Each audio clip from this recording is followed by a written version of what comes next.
Hello friends, അപ്പോൾ ഇന്നത്തെ എൻ്റെ പരീക്ഷണം കോളിഫ്ലവറിലാണ് കേട്ടോ. കോളിഫ്ലവർ ഫ്രൈ ചെയ്ത് ഒരുപാട് കഴിച്ചിട്ടുണ്ടെങ്കിലും ആദ്യമായിട്ടാണ് ഉണ്ടാക്കുന്നത്. നമുക്കിത് സിമ്പിളായിട്ടൊന്ന് ഉണ്ടാക്കി നോക്കിയാലോ. കോളിഫ്ലവർ ചെറിയ പീസസായിട്ട് കട്ട് ചെയ്തെടുക്കാം. അത് നന്നായിട്ടൊന്ന് വാഷ് ചെയ്തതിന് ശേഷം നമുക്കിത് വേവിച്ചെടുക്കാം. വെള്ളത്തിലേക്ക് കുറച്ച് ഉപ്പും മഞ്ഞൾപ്പൊടിയും ഇട്ടിട്ട് വേണം ഇത് വേവിച്ചെടുക്കാൻ വേണ്ടിയിട്ട്. 5-6 മിനിറ്റ് കൊണ്ട് നമുക്കിത് കുക്ക് ചെയ്തെടുക്കാം.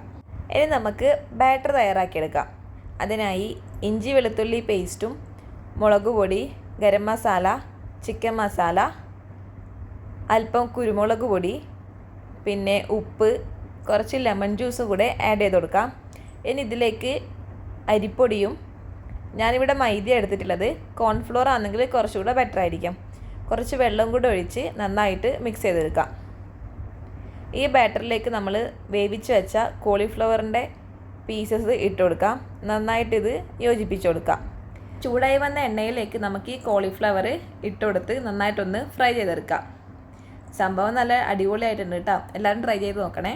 Okay, by.